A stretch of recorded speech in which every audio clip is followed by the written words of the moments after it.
بسم اللہ الرحمن الرحیم۔ معزز سامعین، السلام علیکم ورحمۃ اللہ وبرکاتہ۔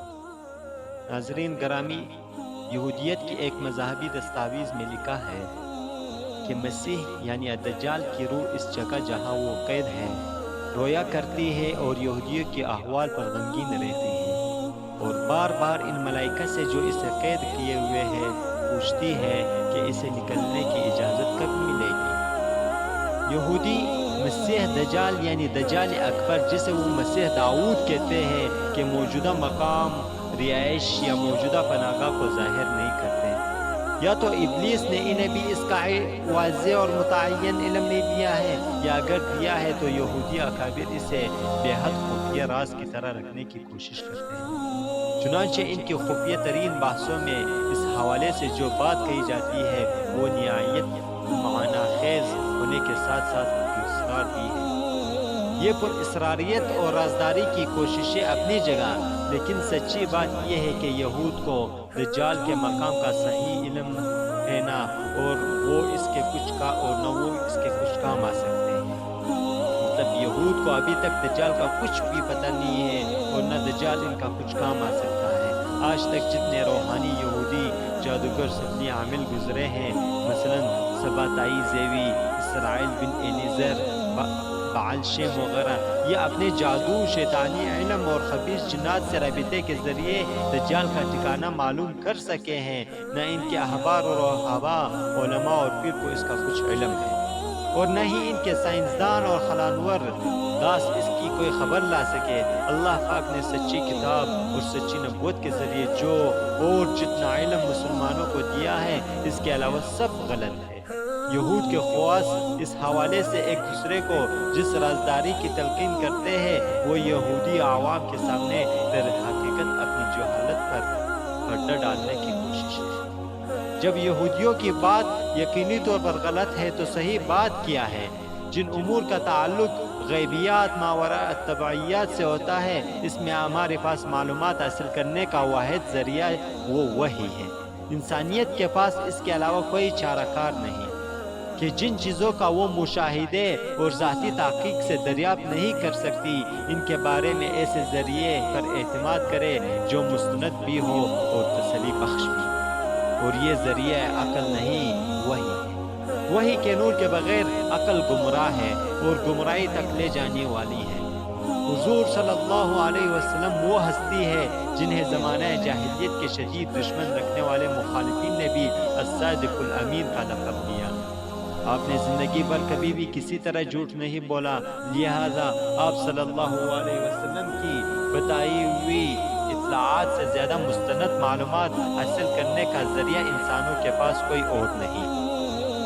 آئے دنیا کی سب سے سچی اور سب سے زیادہ قابل اطمینان زبان سے پوچھتے ہیں کہ دجال کہاں ہے؟ یہ بات دلچسپی سے خالی نہیں ہوگی کہ خود اسی حدیث شریف میں جس میں دجال کے موجودہ مقام کا تذکرہ ہے، ذکر ہے کہ آپ صلی اللہ علیہ وسلم کی پیشن گوئی کی تصدیق آپ کی حیات مبارکہ میں ہو گئی تھی، جس پر آپ نے خوشی و مسرت کا اظہار فرمایا۔ جب اللہ کے رسول صلی اللہ علیہ وسلم نماز پڑھ چکے تو وہ منبر پر تشریف فرما ہوئے اور مسکراتے ہوئے فرمایا، تمام لوگ اپنی اپنی جگہ بیٹھے رہے۔ پھر فرمایا جانتے ہو میں نے تمہیں کیوں جمع کیا ہے؟ لوگوں نے کہا اللہ اور اس کا رسول صلی اللہ علیہ وسلم بہتر جانتے ہیں۔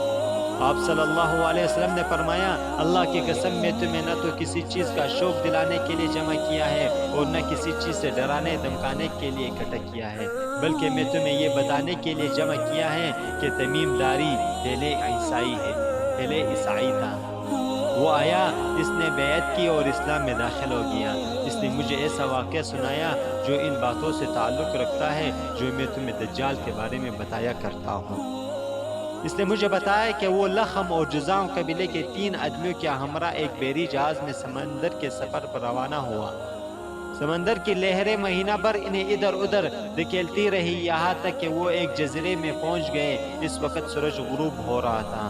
وہ ایک چھوٹی کشتی میں بیٹھ کر جزیرے میں داخل ہوئے۔ جب وہ جزیرے میں داخل ہوئے تو ان کو ایک جانور ملا جس کے جسم پر بہت زیادہ بال تھے۔ بالوں کی کثرت کی وجہ سے انہیں اس کے آگے پیچھے کا کچھ پتہ نہ چل رہا تھا۔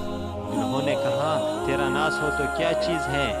اس نے کہا کہ میں جساسا ہوں۔ انہوں نے پوچھا یہ جساسا کیا چیز ہے؟ اس نے کہا اے لوگو خانقاہ میں موجود اس آدمی کی طرف جاؤ، وہ تمہاری خبریں سننے کا بڑا تجسس سے انتظار کر رہا ہے۔ بیان کرنے والا بتاتا ہے کہ جب اس نے آدمی کا ہم سے ذکر کیا تو ہمیں خوف لاحق ہوا کہ یہ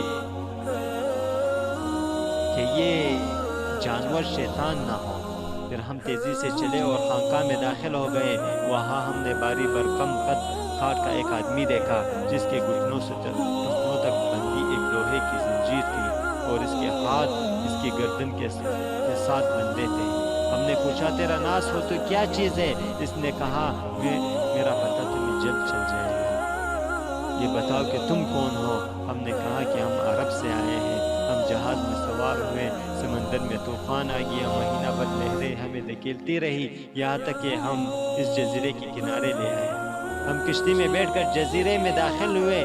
یہاں ہمیں ایک جانور ملا جس کے بدن پر بہت بال تھے۔